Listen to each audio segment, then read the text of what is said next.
Hey everybody, it's Craig. So I had hoped I'd have somebody to actually take a video of me, but it's just me here. So I've got this on the phone on a tripod, and we're going to try and carve the size.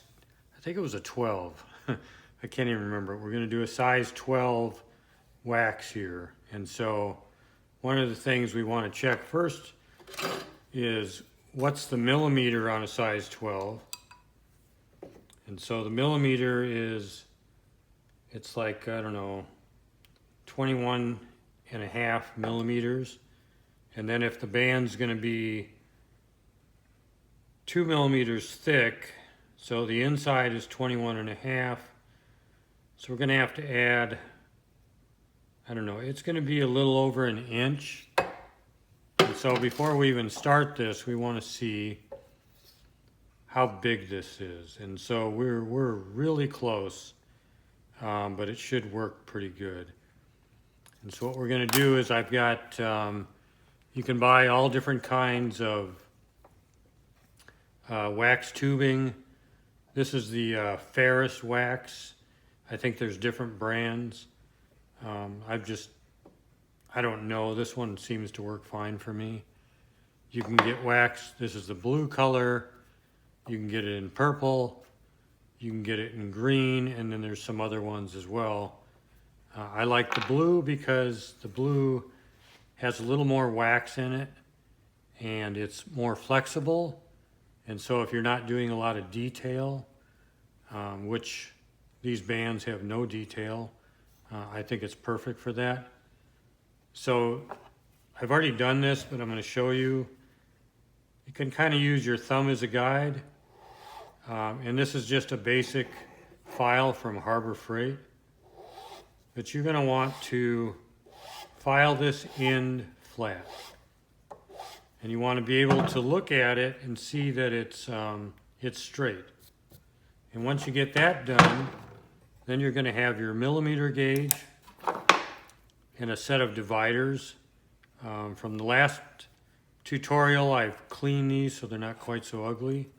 And so what we want to do is, let's see, the band is supposed to be 7 millimeters. So what we want to do is we're going to put this on here, and we are going to, if that's 7 millimeters, that's 8, 9, I'm going to go with like 9 millimeters. And somebody just came in, and I hope they don't play music or it's going to ruin the video. So you're going to take and go around your wax just like this.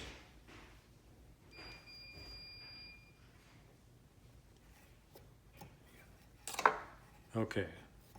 Once you do that, then what you want to do is you have a saw, and you want to have a wax blade on it, and you're going to want to cut to the outside of that line. And when you cut, you want to turn this the whole time you're doing it, because it's the only way you're going to get it nice and straight all the way around, and it's going to prevent you from going off in some weird direction.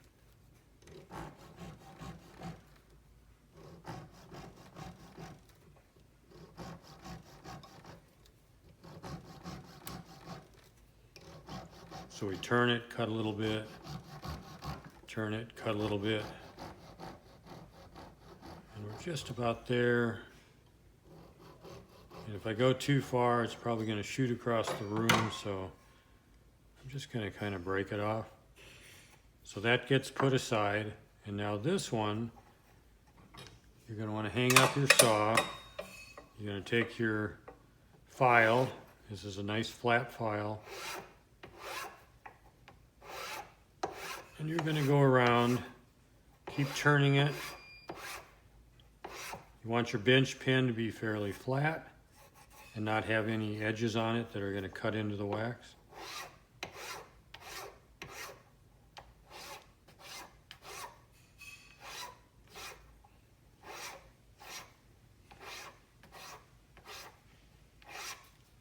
turn it over, check the other side. Then what you want to do is you want to double check this. So we're at the 9, a little more than 9. Pretty much we're pretty close to our 9. 7 is what the actual width is going to be. So now the next thing is we have the reamer. I like the matte wax reamer. It seems to be a fairly good quality one. We're going to put that on there. You're going to hold it very gently. And when you turn this, you want to make sure that this ring stays horizontal to this. If it turns, you're going to get an awkward band. It's not going to work. So you want to do this fairly slowly. You want to do it gently. Then after you've done it a ways, you want to flip this over. And then you're going to do it again. So if we have to get all the way down to a 12, this is going to take a long time. I would normally do this lower, but I'm trying to keep it in the video. So flip it over.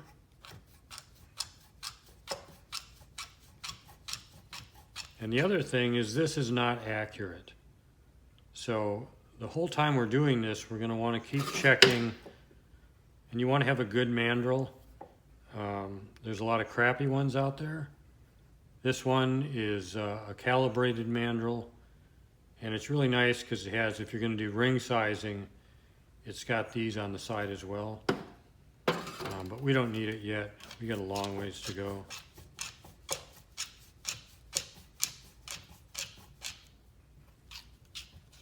So we're going to flip it over.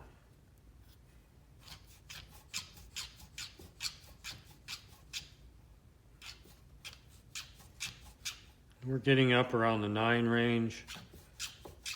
And is it going to be about a 9? Let's see. I don't think so. On here, on the mandrel, it's just over an 8, maybe an 8 1/4. And you always check both sides. A little bigger on that side, so there we go. We'll just, and this is really gentle. I'm just like holding that. I'm not putting pressure on it. If you put pressure, there's a good chance you're going to break it. And I'm keeping it horizontal. If you're a beginner, you're going to have a tendency to end up with a really crooked ring. It just takes practice.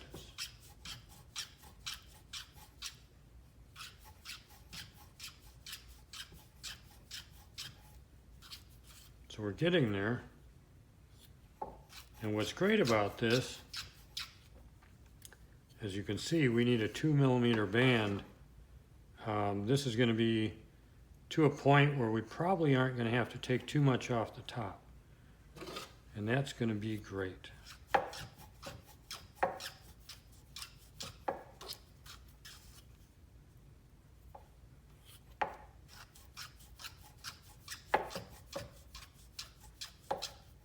You know, I just can't, at this angle I can't even do this any faster. But I'm trying. Trying to be speedy here, because I know you're probably going to get bored. Okay, we're getting close, so we're going to check it. So we're, on this side, we're at about 11 1/4. And on this side, maybe 11 1/2. So your finger size is going to be determined by this side of the band, not the middle, this side. So we want to get this side up to the 12, but really a little beyond that, because this is going to shrink when the metal's poured. So if we're like a 12 1/4, getting up close to a 12 1/2, that's probably better. But we also have to keep an eye on, and of course, oh, there it is, I lost this. We also have to keep an eye on this, so we don't get too thin there. Okay, back to this.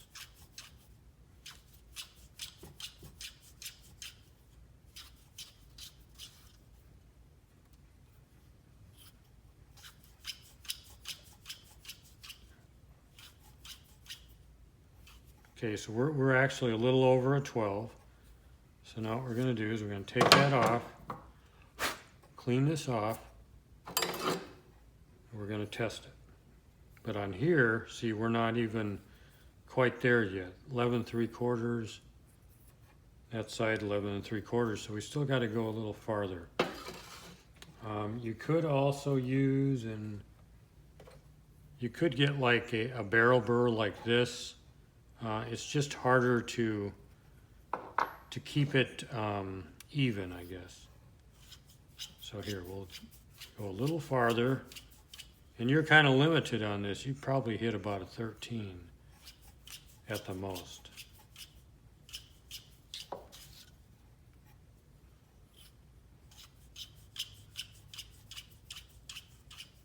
All right, we'll check it again here.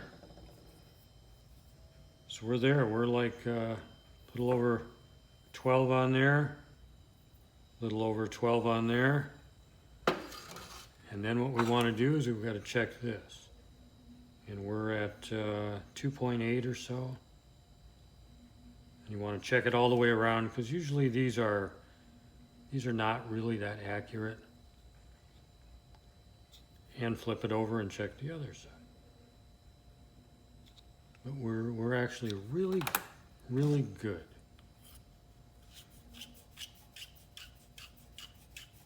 A little more. And if we have to, because we don't want to get it too thin, we can always take care of it after it's been cast. So now we're going to check. So I think we're going to go with that. We're getting up close to 12 and a half. And I think that's pretty good.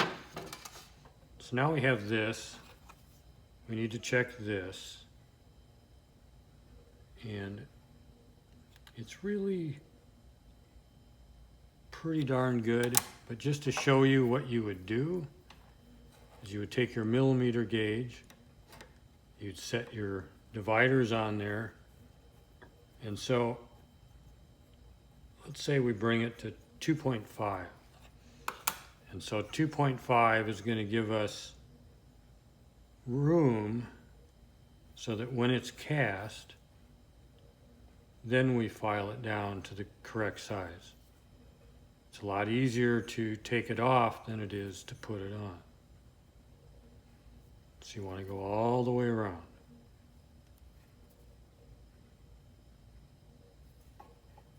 And then you flip it over and do the other side.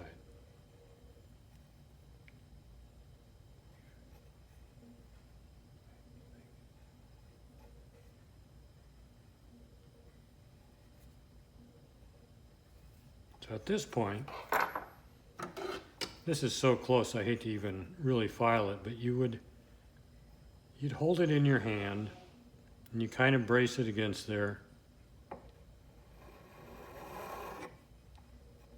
And then you can take your file and you can set it against the bench pin and you can go around. Long strokes, short strokes are going to cause flat spots. Long strokes, you're going to get a nice filed motion. And then you'd flip it over, see where your line's at, and go around. Now I got to figure out how to do the next part. Okay, so if we're at 9 and we need 7, we take this again, and we're going to take this to 7. And what we want to do is so that we can visually see where our 7's at. So we're going to go all the way around.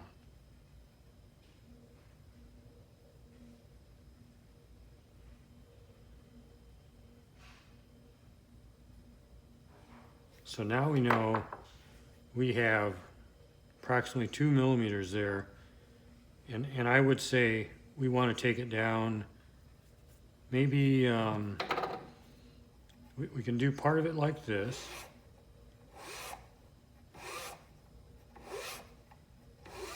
And notice I'm doing really long strokes and I'm pushing to the right. And that's because the file, the way these are made, it cuts when you go to the right. And we keep it spinning so that it becomes even all the way around. So we've taken off a good 1/2 millimeter.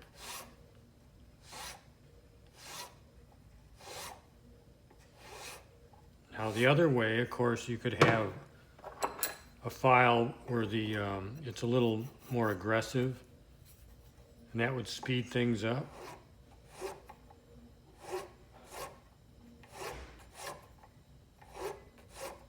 And see again, I'm spinning it as I go. And I'm not holding it too tight against that because I don't want this to mark up that.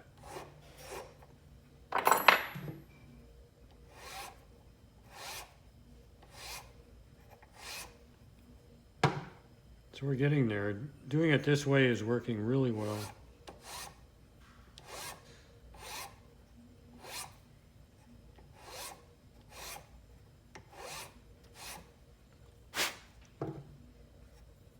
And then if you do mark up this area, you can just lightly go over it. But I've done a good job.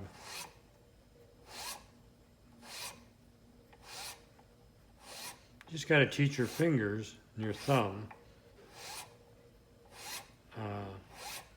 to help you and to move things freely here.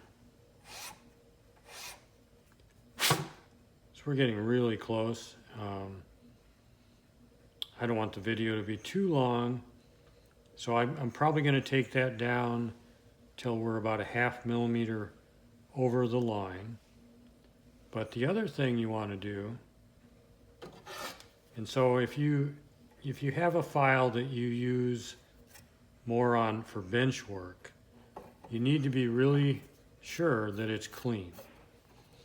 And so before you use it, you want to take and brush off any metal on it, because what can happen is that metal, especially if you use a low temperature metal like say pewter, and you were to then work on the wax and a piece of that metal embedded in the wax, and then you went to sand cast it and it transferred to the sand and over to your sterling silver or gold, you're going to really have a problem. So you want to make sure these are clean. So what I'm going to do here is at an angle, I'm going to take the edge off. And that's going to help greatly when you remove it from the sand.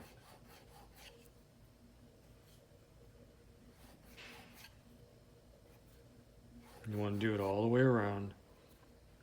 And you could, if you wanted, you could use a very fine barrel burr, and you would put it in your flex shaft, and that could be used to take off that edge. But you have far more control with the file.